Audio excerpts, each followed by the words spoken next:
नमस्कार। इस खास एक्सप्लेनर में सभी का स्वागत है। देखिए, खेती किसानी से जुड़े विषयों पर बात करना हमेशा से ही बहुत जरूरी रहा है। एक सलाहकार के नाते मेरा मकसद बिल्कुल साफ है। हमारे किसान भाई बहनों को सरकारी योजनाओं का पूरा और सही फायदा कैसे मिले, आज बस यही समझना है। आखिर इतनी कड़ी मेहनत लगती है तो उसका सही मोल भी तो मिलना ही चाहिए ना। अब सबसे बड़ा सवाल यही है कि इस साल फसल और आमदनी को सुरक्षित कैसे रखा जाए। हम सब जानते हैं कि खेती कोई आसान काम तो है नहीं। मतलब दिन रात की हाड़ तोड़ मेहनत, ऊपर से बीजों और खाद की आसमान छूती कीमतें, और मौसम का तो पूछिए ही मत, कभी भी करवट बदल लेता है। इन सब चुनौतियों के बीच आजीविका को सुरक्षित रखना सच में एक बहुत बड़ा टास्क बन गया है। तो आज की चर्चा का रोड मैप कुछ ऐसा रहेगा। सबसे पहले हम बात करेंगे कृषि सुरक्षा जाल और गारंटीड इनकम सपोर्ट की, जिसके तहत पीएम किसान योजना को समझेंगे।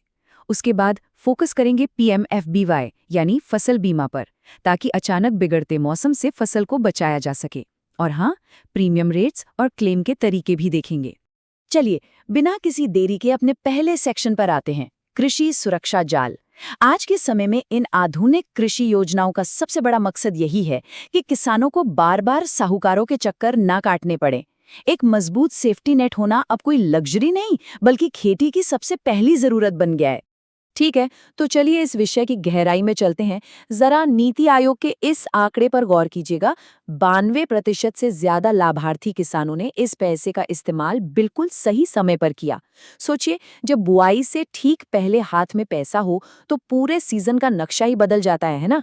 सही समय पर बीज और खाद मिल जाए तो पैदावार भी अच्छी होती है और कर्ज के जाल में फंसने का डर भी नहीं रहता। अब आते हैं सेक्शन 2 पर, पीएम किसान प्रत्यक्ष आय सहायता। ये योजना ना डायरेक्ट फाइनेंशियल हेल्प का एक बहुत ही मजबूत और भरोसेमंद पिलर है। कोई बिचौलिया नहीं, कोई बीच का रास्ता नहीं, सीधे जमीनी स्तर पर काम। और इसका सबसे बड़ा फायदा क्या है, ये नंबर देखिए, 6,000 रुपए। बिल्कुल, ये सालाना मदद 2,000 रुपए की 3 बराबर किस्तों में दी जाती है। और सबसे अच्छी बात यह है कि ये पैसा सीधे किसान के आधार से जुड़े बैंक खाते में पहुंचता है। मतलब बिना किसी देरी या रुकावट के, जब जरूरत हो तब मदद हाजिर। तो चलिए अब तीसरे हिस्से की तरफ बढ़ते हैं, पीएम किसान पात्रता और आवेदन। ये जानना बहुत जरूरी है कि हमारे स्थानीय किसान भाई इसके लिए योग्य हैं या नहीं, और अगर हैं तो भाई इसका रजिस्ट्रेशन आखिर करना कैसे है। देखिए, सबसे अहम बात ये समझना है कि इस योजना में कौन शामिल है और कौन नहीं। साफ शब्दों में कहें तो खेती लायक जमीन वाले किसान परिवार इसके हकदार हैं। और हाँ, इसके लिए आधार से जुड़ा बैंक खाता और ई-केवाईसी होना मस्ट है। लेकिन ध्यान दीजिए, कुछ लोग इस योजना से बाहर रखे गए हैं, जैसे संस्थागत जमीन वाले, डॉक्टर, इंजीनियर या वकील जैसे पेशेवर, इनकम टैक्स भरने वाले लोग, और वो पेंशन भोगी जिन्हें महीने का 10,000 रुपए से ज्यादा मिलता है। ये क्लैरिटी इसलिए जरूरी है ताकि किसी को भी दफ्तरों के फालतू चक्कर न लगाने पड़े। अब इस स्लाइड के बारे में जो बात वाकई दिलचस्प है वो ये है कि इन सब डिजिटल सुविधाओं तक पहुंचना अब बच्चों का खेल हो गया है। सच में, इस डिजिटल इकोसिस्टम में एक एआई चैटबॉट भी है, किसान ई मित्र, जो 11 अलग-अलग भाषाओं में बात कर सकता है। मतलब पेमेंट का स्टेटस जानना हो या एलिजिबिलिटी चेक करनी हो, ये टूल 24 घंटे मदद के लिए बिल्कुल तैयार खड़ा है। एक सलाहकार के रूप में मेरा सुझाव यही है कि इस प्रोसेस को लेके बिल्कुल घबराने की जरूरत नहीं है। बस 5 आसान डिजिटल स्टेप्स हैं। सबसे पहले पीएम किसान पोर्टल पर जाएं और न्यू फार्मर रजिस्ट्रेशन पर क्लिक करें। फिर अपना आधार नंबर डालें और ओटीपी मंगा लें। इसके बाद जो फॉर्म खुलेगा उसे ध्यान से भरें। चौथे स्टेप में अपनी जमीन के कागज यानी खसरा या खतौनी और आधार अपलोड करें।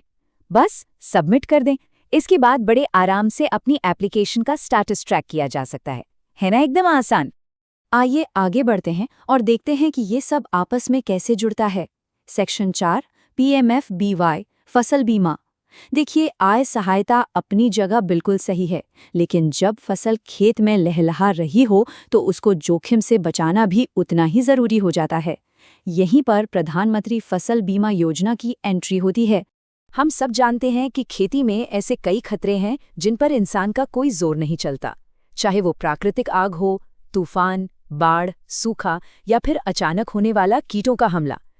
ऐसे में ये योजना बुवाई से पहले के चरण से लेकर फसल कटने के 14 दिन बाद तक, जी हाँ, कटने के 14 दिन बाद तक एक मजबूत सुरक्षा कवच देती है, ताकि कुदरत की किसी भी मार से किसान की आजीविका पर आंच न आए। अब सेक्शन 5 की ओर चलते हैं, फसल प्रीमियम दरों की तुलना। जाहिर है मन में सवाल आ रहा होगा कि भाई इस बीमे का खर्च कितना आएगा, तो चलिए इस फाइनेंशियल पहलू को भी बिल्कुल डिकोड कर देते हैं। और ये टेबल इस बात को बहुत ही शानदार तरीके से दर्शाती है कि किसानों के लिए ये प्रीमियम रेट्स कितने कम रखे गए हैं। खरीफ फसलों के लिए किसान को सिर्फ 2% देना है और रबी फसलों के लिए तो ये दर महज 1.5% है। अगर कमर्शियल या बागवानी फसल है तो 5%। बाकी का जो भी बड़ा खर्चा है ना, वो सब केंद्र और राज्य सरकारें मिलकर उठाती हैं। मतलब ना के बराबर खर्च में फसल की पूरी सुरक्षा। अब हम इस एक्सप्लेनर के सबसे अहम और थोड़े इमरजेंसी वाले हिस्से पर आते हैं। सेक्शन 6, बीमा लाभ का दावा। भगवान ना करे, लेकिन अगर कभी फसल को नुकसान पहुंच जाए तो उस वक्त एकदम से क्या कदम उठाने चाहिए? देखिए, इस पूरी क्लेम प्रोसेस में वैसे तो 4 कदम हैं, लेकिन जो दूसरा कदम है ना, वो सबसे ज्यादा क्रूशल है। एकदम ध्यान से सुनिएगा। अगर किसी भी आपदा से फसल खराब होती है तो किसान को हर हाल में 72 घंटे के अंदर इसकी सूचना देनी होती है। जी हाँ, सिर्फ 72 घंटे। ये जानकारी बीमा कंपनी, बैंक या कृषि विभाग को दी जा सकती है। ये टाइम लिमिट बहुत सख्त है।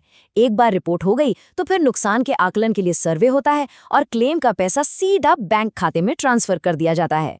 तो अंत में सोचने वाली बात यह है, जब आवेदन के तरीके इतने स्पष्ट हैं और सरकार की तरफ से इतनी भारी सब्सिडी वाली सुरक्षा मौजूद है, तो हमारे स्थानीय किसान इन योजनाओं का फायदा उठाकर अपनी अगली फसल में एक सुरक्षित और कॉन्फिडेंट निवेश कैसे करेंगे? एक तरफ इनकम सपोर्ट है तो दूसरी तरफ बेहतरीन फसल बीमा। बस थोड़ी सी जागरूकता चाहिए और खेती का भविष्य पूरी तरह सुरक्षित हो सकता है। आज के इस एक्सप्लेनर में 7